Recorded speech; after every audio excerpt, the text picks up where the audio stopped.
you, John. I think that deserves a round of applause, don't you think?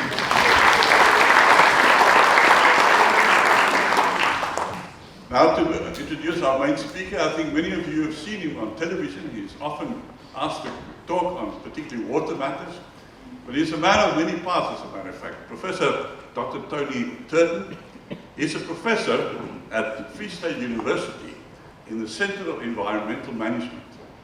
He actually lives in Port Shepstone, he tells me, and he spends a lot of his time vetting the theses of MSc and doctorate students. So he says he's on a continuous learning curve because of all these new documents that he has to vet. He's also editor for Africa of Water Policy, which is the official journal of the World Water Council. He's a director of various companies, but he's a founder member and director of the Water Business Chamber. And then he's had several awards over the years. Among them, the Memorial Award, the Nick Steele Memorial Award for the South African Environmentalist of the Year in 2010. The Green Globe Award for Environmental Activists for the year 2012, and the Wesser Award for the Lifetime Conservation Achiever 2016. Tony, thank you very much for coming all the way from KwaZulu-Natal. I'm really looking forward to your presentation.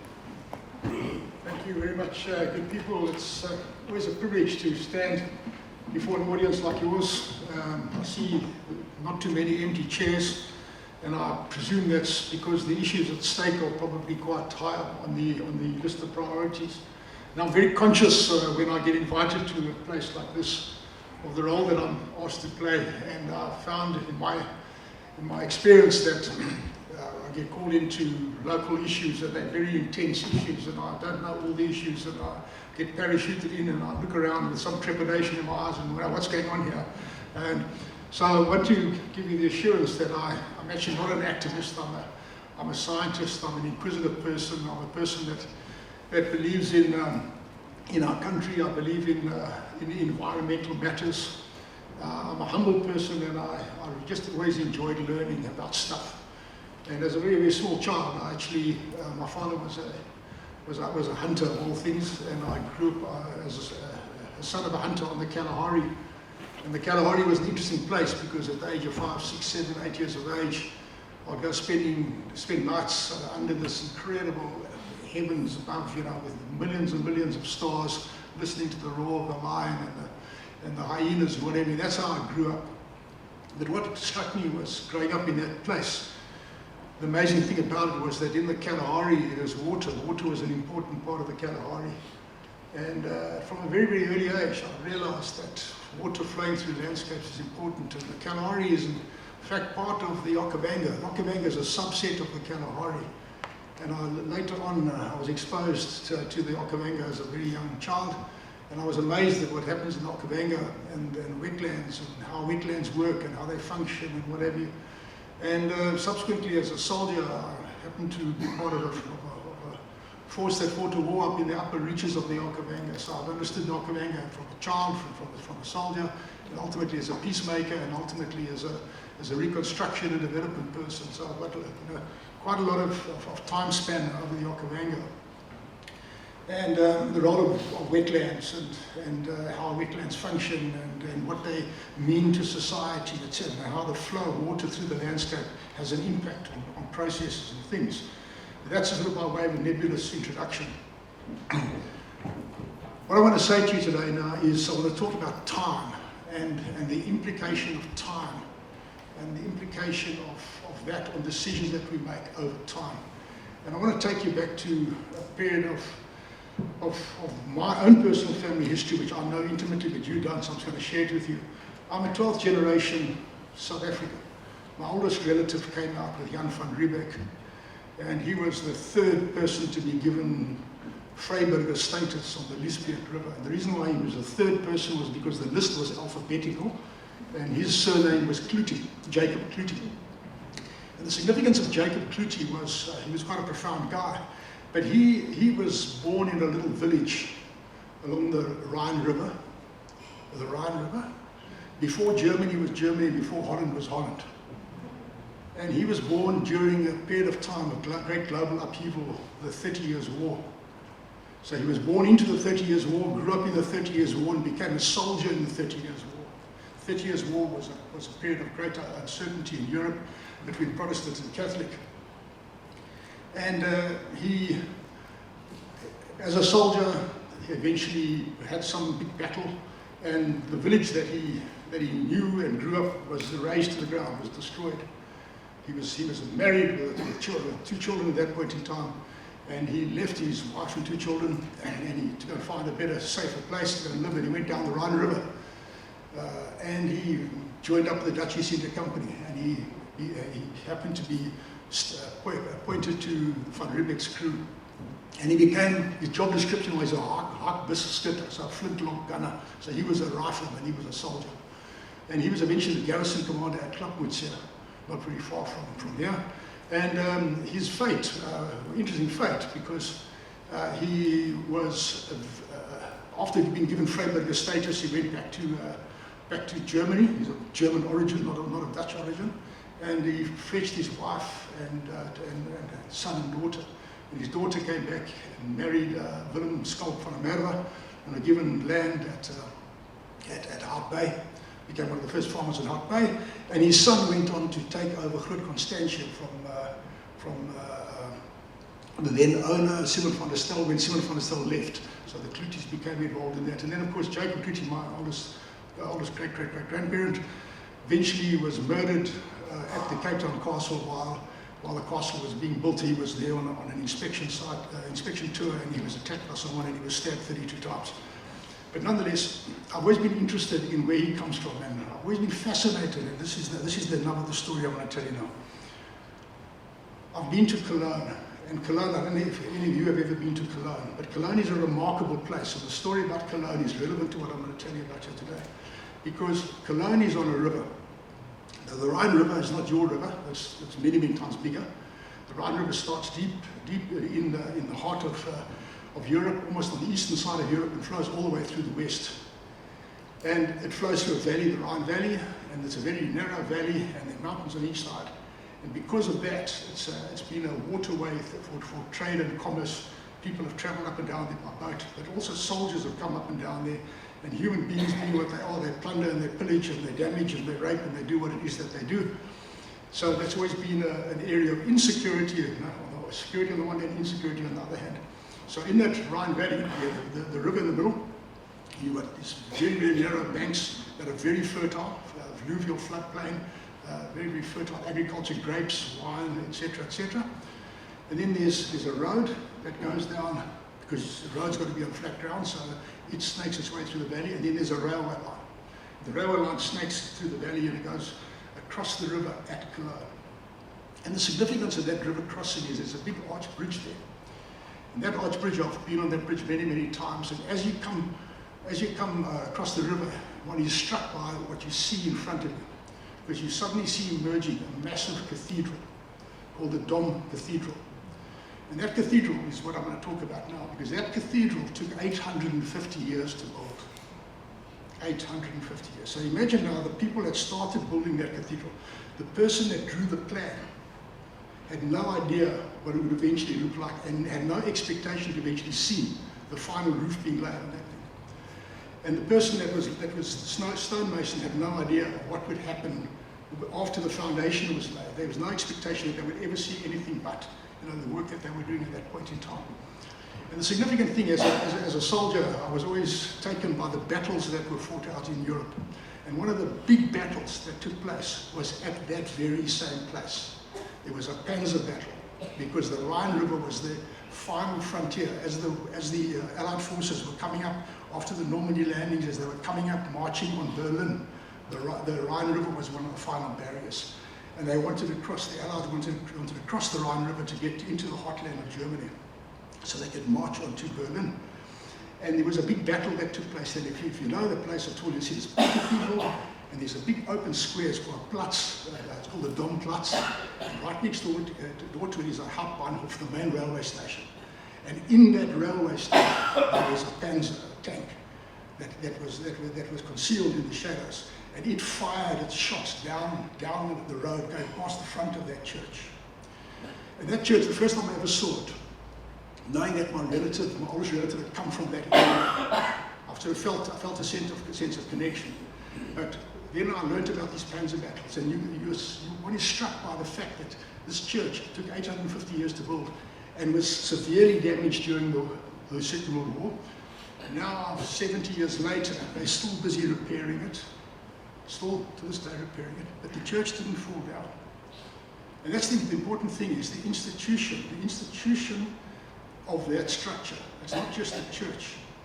That church stands on a place that is of profound importance. And the importance is not the fact that that church is 850 years old.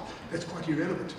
It's the fact that that Platz, the square that it stands on, was first created by the Romans 2,000 years ago.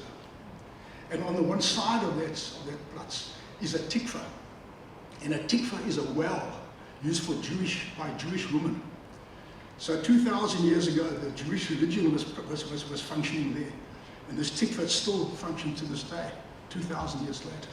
So that's this jump from there to here now. Time matters, and things evolve over long periods of time. We have a river here, not a very big river, it's not the Rhine River, it's a relatively small river. But size is not really the relevance. It's not about how big the flow is. It's about the ecological processes that take place in that river. And in literally the blink of an eye, a decision is made that alters the impact of that river in perpetuity. And in fact, one of the most remarkable talks I ever heard was over the Battle of Isandlwana, where there was a talk that was given by J. O'Keefe, Professor J. O'Keefe. Some people in the audience might remember J. O'Keefe from Rhodes University, and he spoke about the Battle of Isandlwana and how in the blink of an eye a decision was made now to build a dam on the Tugela River, I think it was, and now to take water up to Gauteng, up to the Transvaal province, and what the implication of that was over time. So the point I want to make is that ecological processes take a long time to happen, and they've all got their unique features. I work as an editor of water policy. I've probably edited approaching 500 different peer-reviewed published pieces. I'm going to retire at 500, and I'm on my way. I'm 450 a year, around about there, and then I'm out of there. And the one thing I've learned about that global footprint that was given me is the things I talk about are globally significant as well. What happens at local level is felt at local level, but the local thing is a bubble of something bigger. There's a bigger process taking place out there. So let's get back to this institution thing that I'm talking about, the Don Platz, and how even with the ravages of World War II, with bombers and with panzers and with incredible weapons of mass destruction, that institution held. The institution is still damaged, still being repaired 70 years later, but it held. It held. And that's the important thing. Now I want to just sort of jump from there into South Africa. Get some water. I want to jump from there into our own era of time. I want to take us to 1994. 1994, when we became a democracy. Some very important things were happening at that point in time. Just 4 years before that, 4 years, most of you were probably oblivious to the fact that 4 years before that, the Berlin Wall came down. And at that point in my life, I was an intelligence officer, and I was deployed into GDR, into Eastern Europe. And one of the most important highlights of my life as a professional intelligence officer was I was in East Berlin in November of 1989, along with another gentleman you may know of, who was similar rank him and myself. His name was Vladimir Putin. And Vlad was there, and I was here, and we were different sides of the fence. And I was reporting to my people, and he was reporting to his people. And lo and behold, the wall came down. The wall came down. And I was bewildered, as with millions of other people around me, bewildered. How could the wall come down without one shot even being fired? This perception of this monumental structure, this institution that had been built for perpetuity. And just like that, it came down overnight, just like that. Not a shot being fired. And I was amazed by that. And that created the opportunity. That was 1990. That was built on an outcome a few years earlier, 1987, the big battle, the Battle of the Lomba. Probably never heard of it. Battle of the Lomba, where a small combat unit of the South African force was 3,000 men, took on 30,000, 3 against 30, and they won. The 3,000 beat the 30,000, and they beat them into submission, and they sent them to a place called Quito-Guanaval, you might have heard about, and there's all kinds of noises coming out of Quito-Guanaval that's in the upper reaches of Okavango. But the 3,000 prevailed over the 30,000, and that created a window of opportunity for us to negotiate a better future for us all. And it was that, I was deeply involved in those negotiations. And for that reason, I was deployed into Eastern Europe when I was in 1989, 1990, to go and see if the Russians would come when we were negotiating. Could we negotiate with the ANC? Could we negotiate a peaceful transition to a better future for South Africa? And it was quite remarkable what happened, because yes, we could negotiate. And the fast track from the negotiations, from the Cadessa phase, I'm not going to talk about that. But what I will talk about is in 1994, we negotiated a transition to democracy. And there was a huge euphoria. We managed to avert a civil war.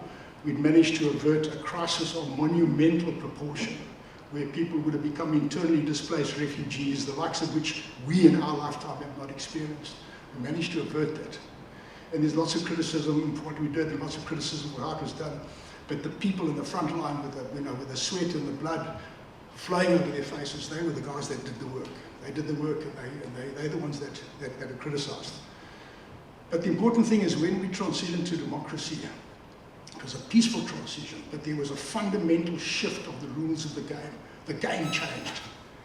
And at that point in time, I was then thrust into the water sector, because I had been making a career for myself in the intelligence world. After the collapse of the Berlin Wall, the CIA sent out a message to all the other intelligence services. All intelligence services cooperate with each other. You might not believe it, but they do. They all talk to each other, and they all do stuff together, sometimes against each other. And I responded to that CIA call. And that CIA call was, they wanted to understand what the world would look like in the post-Cold War world. What would the international security dynamic look like? And particularly the role of environmental stuff. What would water, the role that water would play in the future? And I put my hand up, and I became the go-to guy in the intelligence community for understanding water as a national security issue. And I started building that national security model, and that's all secret, it's all classified work, not out in the public domain. But that took me into a very interesting set of dynamics, because it exposed me to places like the Jordan River, negotiations between the Palestinians and the Israelis. It exposed me to the Mekong River. It exposed me to the Hindu Kush, to the Helmand River, flowing out of Afghanistan into present-day Iran. It's given exposure to the Nile River, exposure to many, many different rivers. And all of these rivers have all got similar set of dynamics at play.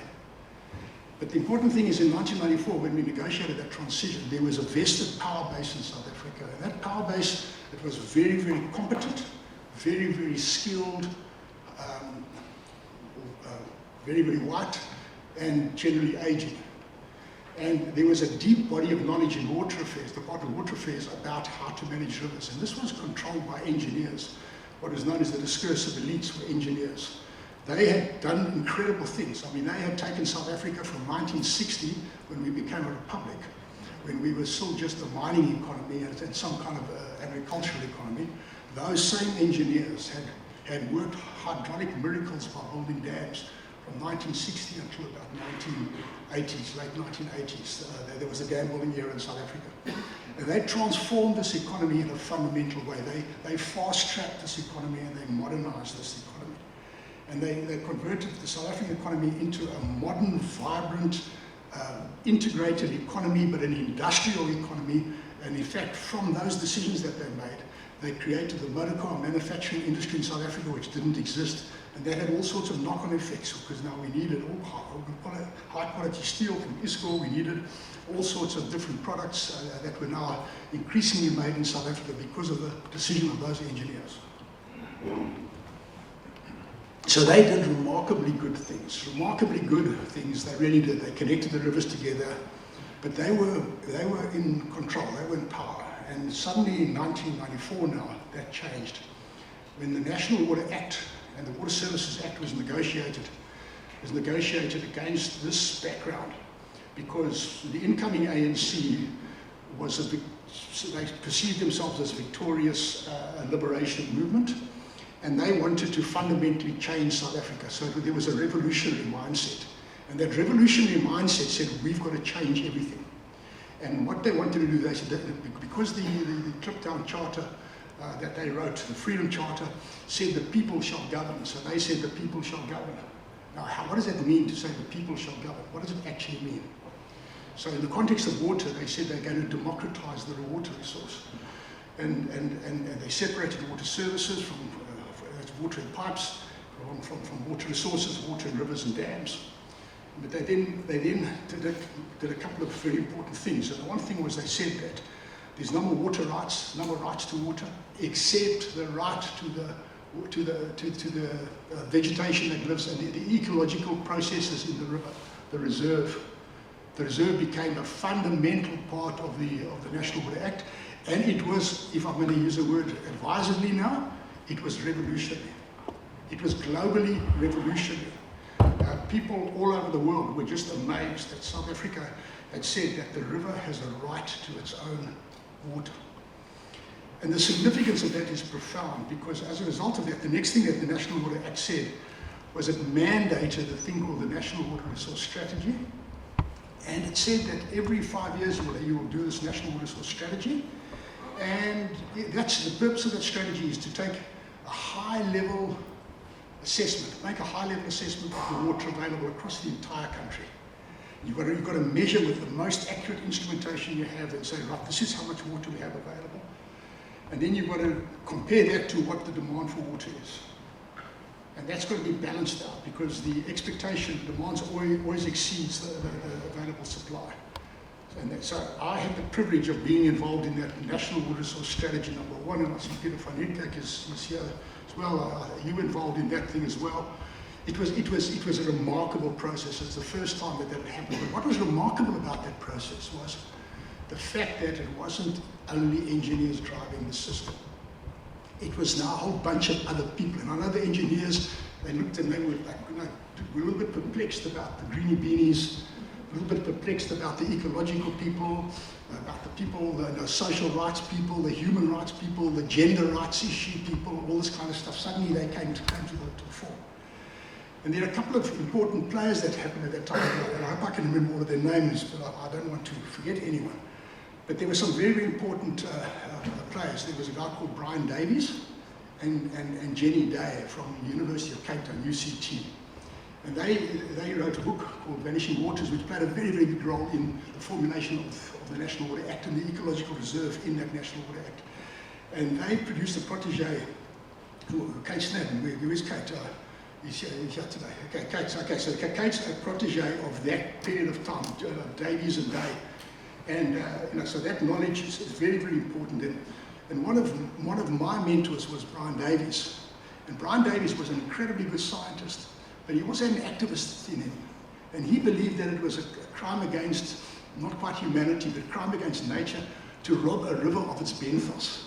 He was into sort of breaking up concrete channels and giving the river a little bit of soil, a little bit of mud, for something to happen. So I owe those people a real debt of gratitude. But then there was another centre of excellence at Rhodes University with Jay O'Keefe and I forget all the other people that came out of there, but Mandy Ace was one of the people that came out of there.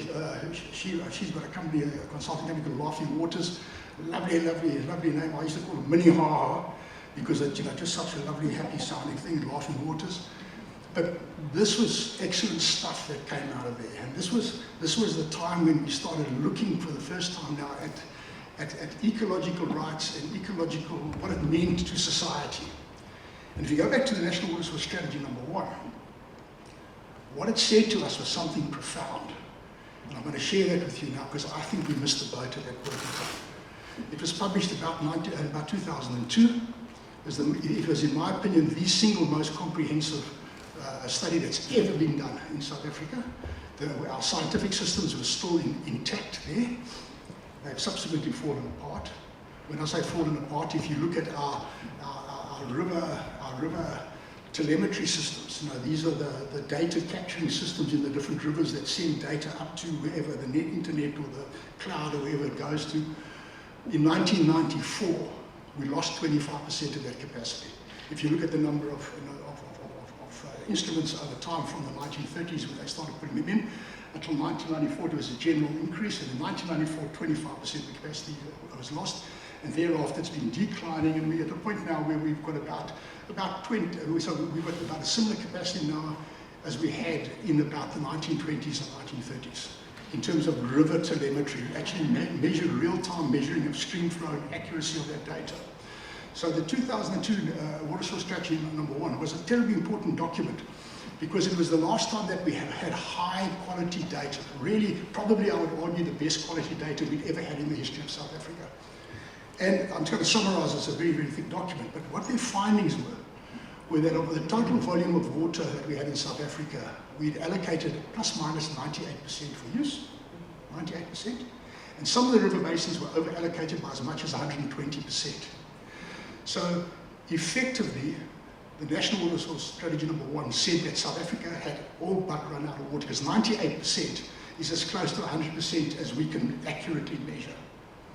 So we pretty much became a water-constrained country in 2002. And the mistake we made was in the euphoria, in the moment of uhuru, in the moment of freedom, in the moment of early cadre deployment and all of that political stuff, we lost sight of the fact that actually we become a fundamentally water-constrained economy. But there's another aspect to that, another side to that conversation that I'd like to raise today now. And that was, when I said we allocated plus minus 98% of all the water, there were certain assumptions to that. And the first assumption was that we had 53 billion cubic meters of water in all our rivers. That has subsequently been re-evaluated in light of better instrumentation, in light of better algorithms, better mathematics, and that has now systematically been revised down. And to the best of my knowledge, I'm subject to correction, I think the last number that I'm aware of is plus minus 48. So we thought we had 53, we actually got 48. So why is that? Is that because our calculations are a bit better, or is that because the science has improved, or is that because something's happening? I don't know, I can't answer that thing, but 48 is what we have. 38 is what we have in all of our dams, all of the dams in the country. The National Water Source Strategy said, what I've just said now, said we effectively run out of water. And then I was at the CSIR at that time, and we started doing some work. We still had a lot of capacity at CSIR at that time, and we started doing some work and saying, what is the implication of this? How much water do we need if we're going to create full employment by 2025, 2035? How much water do we need? And we need about 63 BCM. So the question now is, how are we going to turn? Are we going to capture every last drop of water, that 48, and turn that into water for something, for drinking or for something? And then all of our rivers are going to become open sewers? Or are we going to take that 38 and do something clever with it, multiplied by 1.6 by reusing, recycling it to become 63? That was the big question. So are we going to go down the route of new kind of engineering, recovering water from waste, recycling, and just using every unit of water 0.6 times, because we've already used it once, so we just got to use it another 0.6 time again. So it's quite doable. It's a very, very doable thing. And then that is consistent with this diversified economy. At that stage, we still had a lot of technological capacity in the country and some very, very bright engineers, particularly from the military sector. So we had some really, really world-class military engineers that were making amazing machines and processes, and they had the capacity to get involved in this stuff very, very quickly. So that was the one assumption that the National Water Source Strategy was based on. But there's another assumption that's also very important that I want to raise today now. And that assumption is that the National Water Act matters. Now think about that. Think about what I've said there. Does the National Water Act actually matter? What's Turton saying now? He's smoking something now. Does it matter because the essential aspect of the National Water Act was to democratize water and to remove all rights to water except those which are reserved. And the reserved rights there are two categories of reserved rights, and they are protected by law. And the reserve is broken up into the basic human needs reserve and the ecological reserve. And we only had that amount of water available, the water that I mentioned, the 98% that had been allocated, was only because we'd allocated the rest to the reserve, to the environmental reserve. So the pivotal question was, if the National Water Act matters, then we've got to continue being serious about the environmental reserve, the ecological reserve, in which case we've effectively run out of water for development, so we've now got to do other things in order to develop. Or, if that's not true, then the National Water Act is based on a flawed premise, and therefore the reserve doesn't matter. And if the reserve doesn't matter, the essential essence of the National Water Act is another part of the Act, which is about the rehabilitation of rivers and the classification of rivers. Every river has to be classified, and the rehabilitation of rivers, in the sense that it is illegal to run a river anything below a declassification, if my memory serves me correctly. You have to manage your river to one level higher. So if you've got a D category river, you've got to at least put in a management objective to try and get it to the C. That's the heart of the National Water Act. So if we're now fiddling with the reserve, and if we're fiddling with environmental flows, then what we're actually saying is that the National Water Act is not relevant. And if we're saying the National Water Act is not relevant, let's get back to the church in Cologne. Is the institution that represents, is that relevant? Is it standing? Does it stand? So let's quickly jump from that narrative now to the question I just asked. Are the institutions of state currently relevant? Now that's a fairly profound question, okay? So I'm going to say something now. What is the role of government anywhere in the world? The role of government is to really convert an input into an output. That's what they do. The role of government is, it's an institution, it's a building, but not only is it a building, it's a set of relationships and transactions that evolve over time. This person talks to that person, and to get an authorization for this, you must do that, and you must do an EIA, and you must do that, blah, blah, blah, and then you eventually get your water use license. That's the institutional process. But it's an input or a set of inputs that eventually translated into outputs. So what are the inputs? The inputs are signals from the environment. When I say the environment, I'm not talking about the greeny beanie environment, I'm talking about the broad operational environment. So let's take, for example, population growth. Is the population growth going up or down? Okay, let's look at migration, inward migration. Is this area the subject of inward migration? I would say it's probably a major driver. People from upcountry moving down here. So it's not only internal population growth, you've got migration. These are signals coming in. So what do those migrants need? They need water. So you're now taking those signals. Okay, what about climate change? Is that playing a role? There's a signal coming out of there. Do I trust the signal? What is the signal telling me?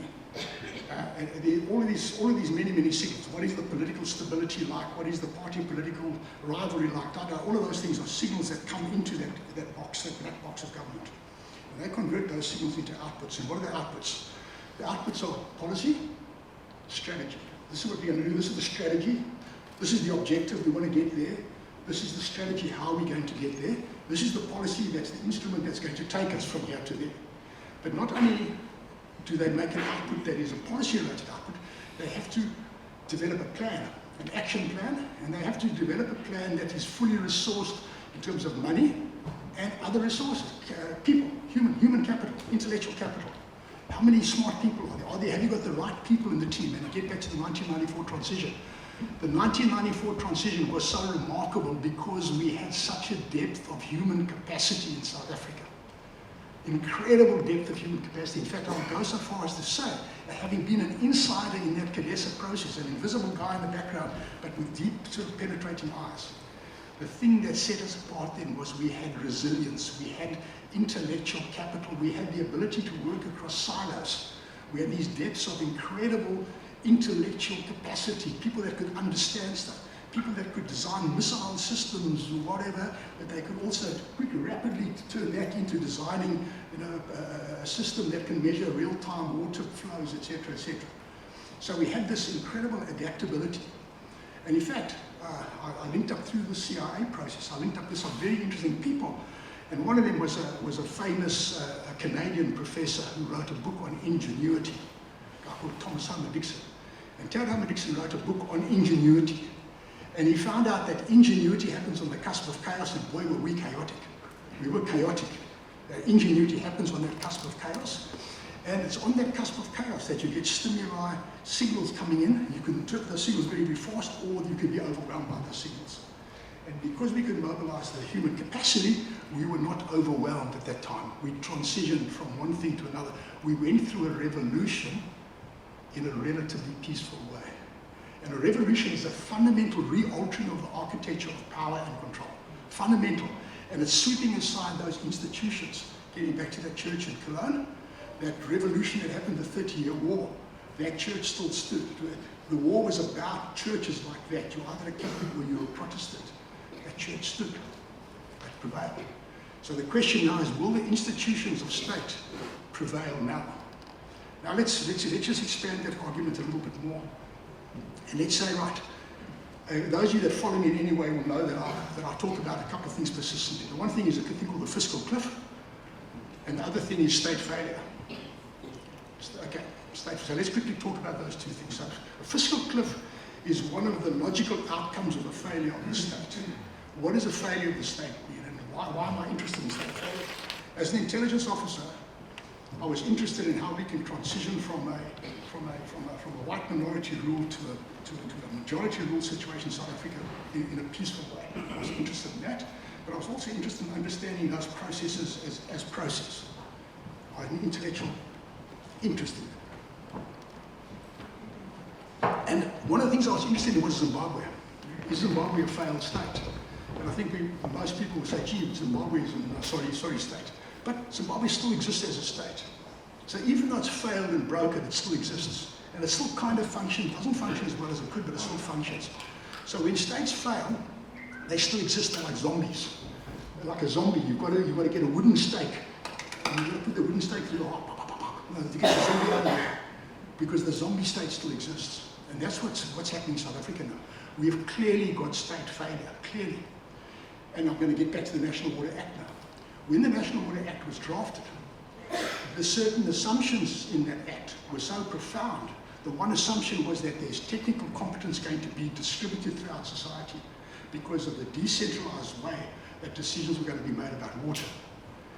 Did that exist? Do we actually have that planning capability? Because the planning capability from a highly competent Department of Water Affairs, highly competent people doing strategic planning, they were shattered and broken up. They disappeared almost overnight.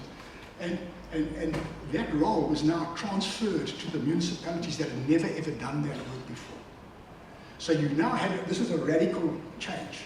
So the municipalities had no experience of how to do this. So in their institution, in that church, that Dom church that they were managing now, there was no embedded knowledge of how this is done.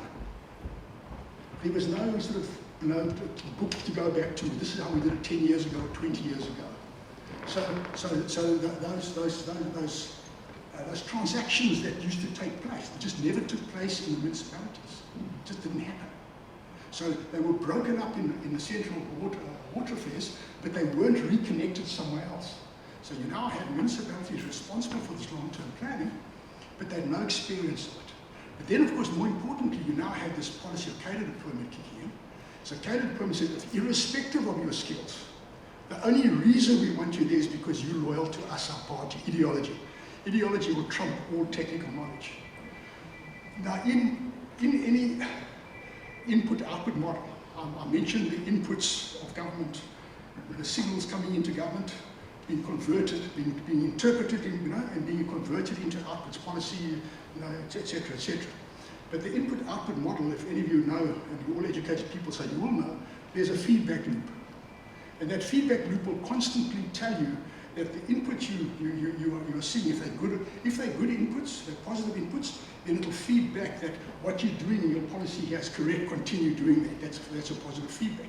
But if that feedback loop says, no, what you're doing here now is wrong, you're not changing the inputs, you're not improving the inputs. Therefore, don't do that, do something else. And we see that in policy today now, where through ideology has interfered with that feedback loop. And ideology has said, oh, but we want to radically transform society. And everything that we do, BEE, this, that, and the next thing, we want to radically transform society, and society is not being radically transformed. And we're angry. So is it white monopoly, capital, bad, evil people?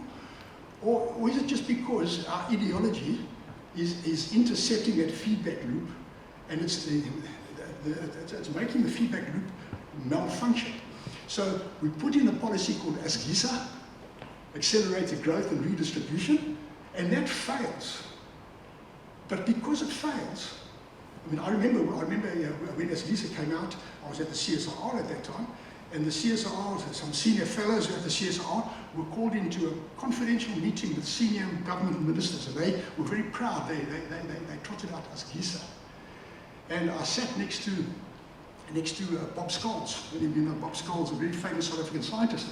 And I looked at Bob, and I was a recent person at the CSIR, having come out of the intelligence community, and you know, so I looked at Bob very much as a role model because he'd grown up in the CSIR, and so he was very much my mentor. And I looked at Bob, and he looked at me, and we started hearing stories now, for example, about doubling irrigated agriculture. But now we don't have enough water to double our irrigation uses 60% of the total water budget. But now we want to double that. So how do we do that when we've allocated 98%, blah, blah, blah, all this sort of stuff, so it doesn't add up. So Bob said, with due respect, this can't work, this can't work. These are the scientific reasons. And ideology kicked in, and the ideology said, oh, but you are trying to undermine our strategies here. You are counter-revolutionary. So we were labeled counter-revolutionary, and we were slowly, systematically sidelined. But what they did abstractly was that feedback loop was now cut off. So while we were trying to say that feedback loop needs to work, we're trying to reinstate the feedback loop, they forced us to cut that feedback loop. And subsequent to that, they've kept on with the same thing. They keep on trying the same thing. And they say, well, there are two sayings. The one from Albert Einstein that says, the level of ingenuity needed to solve a problem exceeds the level of ingenuity that created the problem. So the person or the people that created the problem can't be used to solve the problem. That's okay. And the second thing that's famous is that if you continue to bump your head against the wall and expect a different outcome, then maybe you're insane.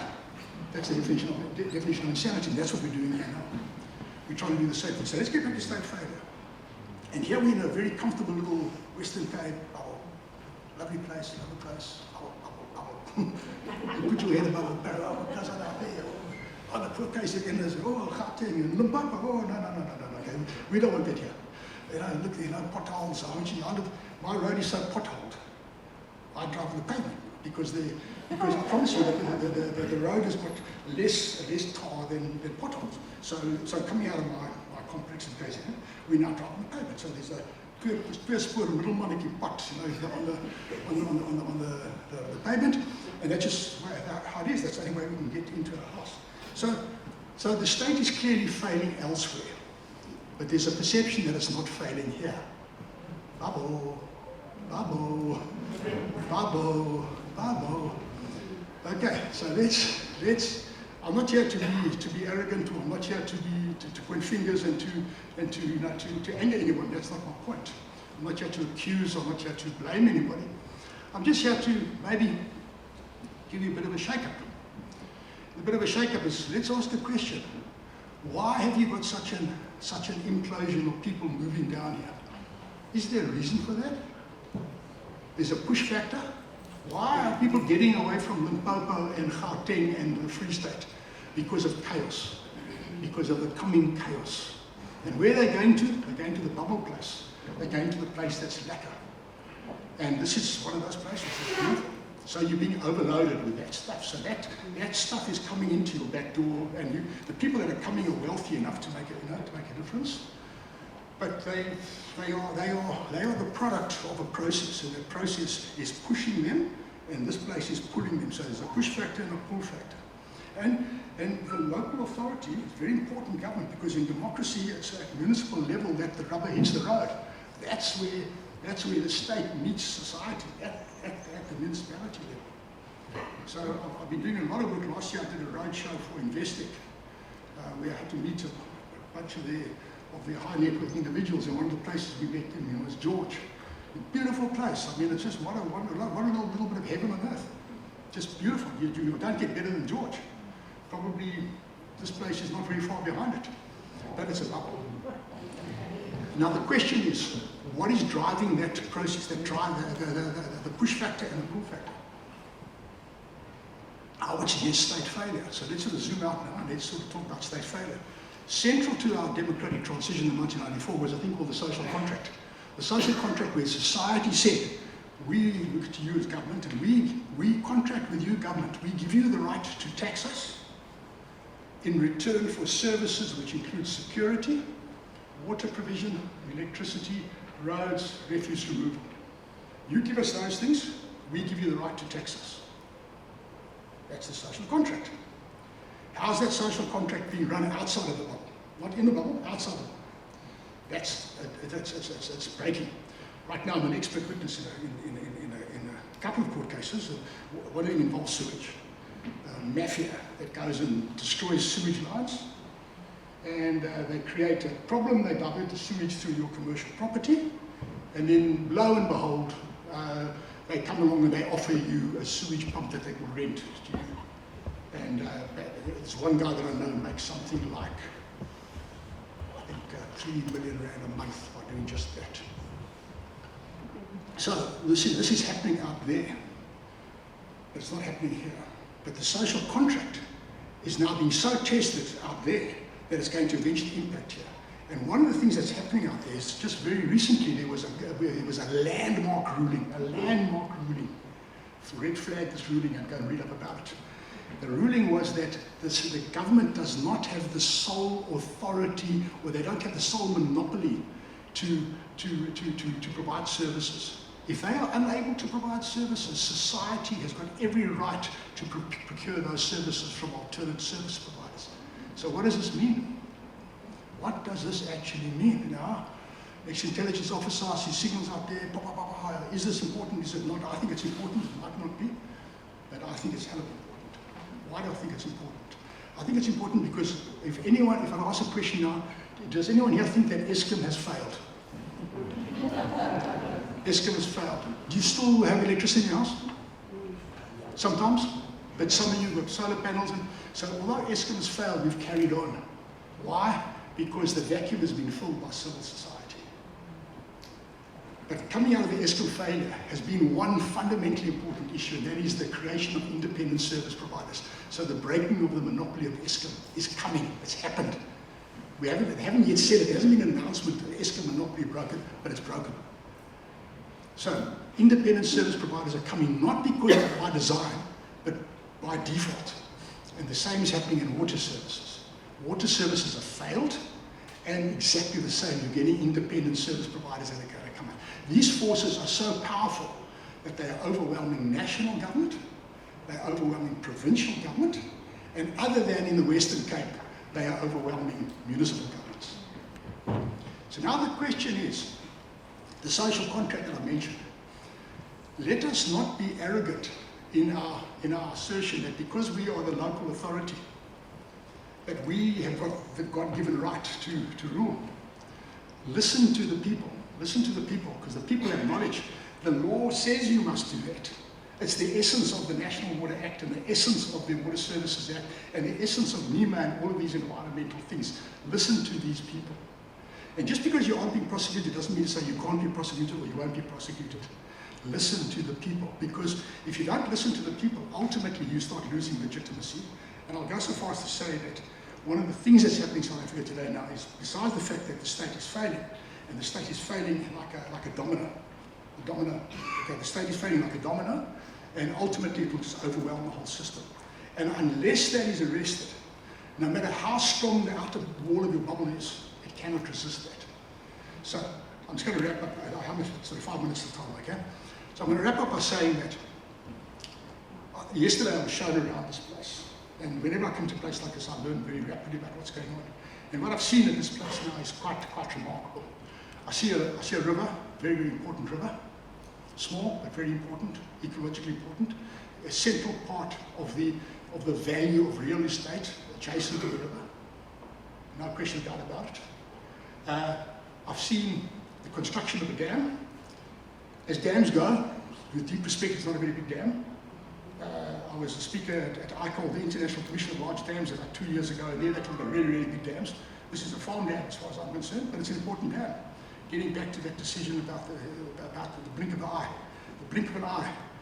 The Panzer shell goes off, the church gets shot up, something happens. The blink of an eye, there's an intervention that takes place. The blink of an eye, that dam's built. The National Water Act says there must be a certain environmental flow. 111 millimeter pipe doesn't give the adequate environmental flow. So you're either going to say, right, there will be environmental flows to protect the peatlands, in which case the Act is valid, or we're going to say, no, there won't be environmental flows, in which case the National Water Act is null and void. And if the National Water Act is null and void, then the scaffolding that creates stability in our society is no longer there, and then we're going to go to another revolution. And the question now that I would like to pose is a revolution in everyone's interest? And I would argue that it probably isn't. So I would urge you all to reach out to each other, to understand that there are things happening outside of the bubble that are very, very big, that are going to impact here. Understand that we are very possibly heading for another revolution. That revolutions are by definition unpredictable. So I can't say what's going to happen in the revolution, but I think the revolution is going to get violent. I think it's going to happen in KZN first. It's going to happen this year, I think, for a number of reasons. We can't talk about it now, but this is all going to happen. So the question now is, what is the social contract here between society, between the governed and those in the government?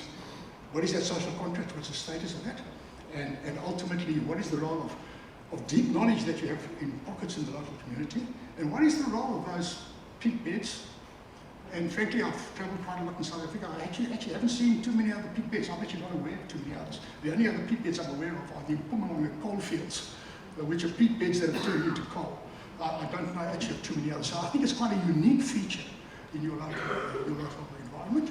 And things that are happening there are part of a long-term evolutionary process. And if you're going to fight these things with chemicals, if you're going to continue to intervene as human beings, you're going to fundamentally alter the outcome. And ultimately, it's going to be unsustainable. So, right. So I hope I haven't angered anyone or made anyone want to throw stones or eggs at me. I apologize if I have. It's not my intention. But I thank you very much for indulging me, and I will gladly take any questions if there's time for questions. Thank you very much. And by the way, I wish you very well.